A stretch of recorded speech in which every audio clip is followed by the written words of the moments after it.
Actually have that song ready for you.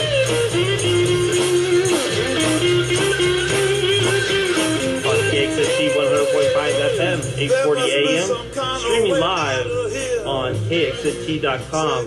And in the studio with us, we have one of the definitive experts on all the HOA legislation. His name is Jonathan Friedrich. Close enough, Friedrich. Friedrich. And Ashley, play that song for us.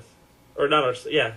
We had a special song made just for you. Cops was filmed live on location by the men and women of HOA law enforcement. All suspects are considered guilty until proven innocent in a court of law. Isn't that kind of how the HOAs are? You're guilty until proven innocent? Absolutely. It's stacked against the homeowner. It's a very, very corrupt system. There's a lot, and I mean a lot of money involved here. We're talking hundreds of millions of dollars. It's an industry. And it's interesting that in the opening session on HOA bills, which was Senate Bill 174, Mr. Randy Watkins, who's a vice president of Del Webb, and also happens to be the employer and, I guess, supervisor, you may say, of Senator Allison Copening, stated that there are 950,000 people living in HOAs in the state of Nevada. And that... Well, this is the Senate legislation in Carson City you're referring That's to. correct. I'm a non-paid lobbyist representing the little people, the homeowners. And for the listeners, if you have any questions about the new laws that are pending, that are actually in the legislation right now, the Assembly or the Senate, call us at 733-KXNT, 733-5968, and we'll see if we can help you. It's interesting to note that in every session of the legislature, which is every 2 years, there's always a slew of HOA bills. In 2009, they had 17. This session, believe it or not, what has survived through the deadline process is right now there are 13 bills that have come through the Senate, and there are 12 bills that have come through the Assembly, for a total of 25 bills just dealing pending right now with homeowner associations, either directly involving it or related to them. And they have committee approval already?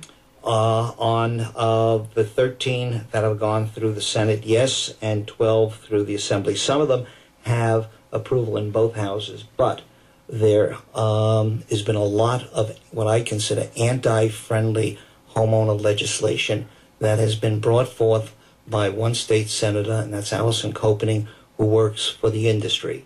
So before we get into that, give us a little background on yourself. It's something that I didn't look for, but I was thrust into. It started out with a dispute between myself and my homeowners association, which is Rancho Bel Air. It's an older community, 160 very homes. Nice. Very nice. And I wound up having to take them in 2007 to arbitration over violation of our governing documents, which the law requires. And they spent $41,000 in legal fees and arbitrator fees fighting me, and they lost. Oh, they did? They lost. I was very fortunate. 2 years later, in 2009, they changed the law. So in essence, I won the battle and lost the war on that particular issue, which had to deal with HOA reserves. The fact that RCC&Rs required a approval of the homeowners. So the legislature went and changed the law allowing the homeowners association to ride roughshod and to override their own CC&Rs by passing state laws that allow a board to do just about anything they want. And that's what's been the issue this session with a lot of the homeowner association bills that are not homeowner friendly. They give the boards more power, and it's frightening. And homeowners are becoming second-class citizens. They're having their constitutional rights taken away from them, because when you move into an HOA, you actually agree to the CC&Rs. Well, I believe that there are some good good reasons to have HOAs versus to not have them at all. But I do know that these HOAs just overstep their boundaries. But I mean, they just go too far. But you're specifically, we're just talking about a senator who has a conflict of interest. In my opinion, yes. Now, I did file a conflict of interest complaint against her, and it was kicked back because of the way the law is set up. Well, let's not worry about that, but let's worry about how we fix it. So what's going on? Tell us exactly why you would file that against this senator, who she is, so that it's Senator Allison Copening. She, as I said, she works for Del Webb, Pulte, and she introduced 7 HOA bills this session, and a lot of them deal with collection agencies, the fees that these collection companies have been charging on top of what's known as a 9-month super priority, when a homeowner cannot pay their association fees and they're going to go into foreclosure. The law says that the HOA has a super priority of 9 months or 9 times the monthly assessment. And what the has to, yeah. So they're basically they're trying to get all this extra money when everybody else is taking a loss. It's not extra money. It's money that was due the association. So, for instance, well, after the foreclosure, now if they haven't been paid in 24 months, they can now collect 9 months. Exactly, they lose the rest. But what happens is the HOA management companies turn over these delinquencies to collection companies, and there's about a half a dozen of them here in the Clark County area. So, but specifically, what is the senator's conflict of interest again? I mean, what is it that she does for Del Webb? She writes a newsletter, and I believe she's a lifestyle coordinator. So she is paid by them? She is paid. I believe she stated in a newspaper article that she's paid $40,000 a year. From Del Webb From or Del Webb. Pulte? Yes. And what is it that she's proposing exactly? Well, it gets very complicated. Well, give us a short version of it. There is no short version, but to give you a summary, she's got Senate Bill 243, which would have put caps on collection companies. Unfortunately, that bill died. It did not make it out in time. But she's got other ones that are dealing with changing the way in which a homeowner can file a complaint with the Ombudsman's office. Currently, well, that's something that the listeners are definitely interested in. The proposed bill is Senate Bill 254, which has made it through the Senate side and now is being reviewed by the Assembly Judiciary Committee. It's evil. What does it want to do? You have to read between the lines. Would require a homeowner who files a complaint to go to mandatory mediation. And the bill has tremendous number of loopholes. It says that the NRED, Nevada Real Estate Division, will may pay for the cost of the mediator. Currently, there are no caps on the mediator's fees, and we'll get into that in a little bit. So if the mediation doesn't work, now it's recommended that it goes to mandatory non-binding arbitration. And again, there are no caps on the arbitrator.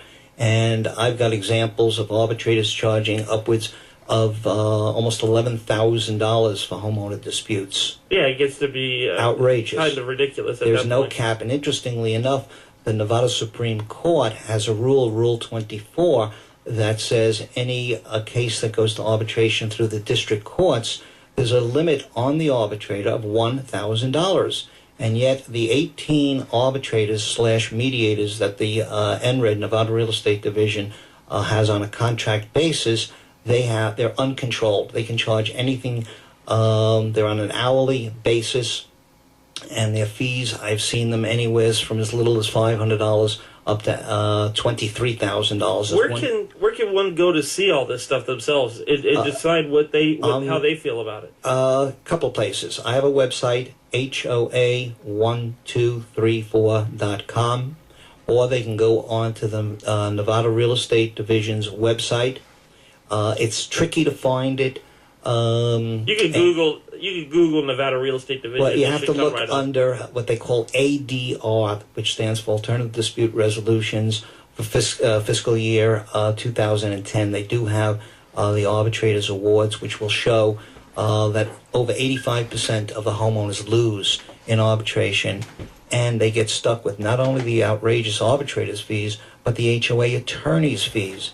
There's a case now that went before a arbitrator between a sub-association and a master association, the master being Summerlin North. The sub did not get approval changing their front gates.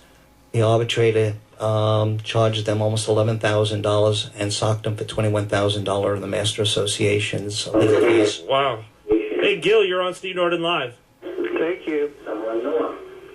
You got some background noise there. Yeah, I'll eliminate it. What can we do for you, Gil? I've got... What I'd like to know is how long have homeowners associations been active in Nevada? I lived in California for about 60 years, and I never belonged to any homeowners association. I wind up in North Las Vegas. I've got homeowners associations coming out of my ears. So are there any group that would be more anti-homeowners associations, so we could eventually not have any homeowners associations? I wish. What we're trying to do is organize homeowners such as yourself who have been abused by bully boards or hauled before these kangaroo courts, which are made up of the HOA board members, and use something that's very, very powerful. It's called your vote.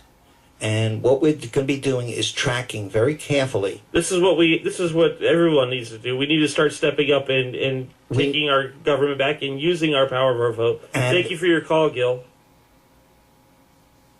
What I was going to say is the only way we can really organize people is if you go to the website, give us your name and a brief description of what your problem is.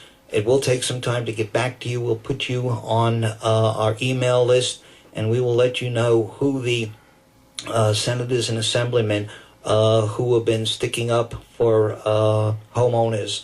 I would want to say, though, that Assemblyman Harvey Mumford has introduced a bill, AB 448. We'll get back into that when we get right back. The website is HOA1234.com. And you're listening to Steve Norton Live on KXNT 100.5 FM, 840 AM. We're taking your call, 733-KXNT, 733-5968.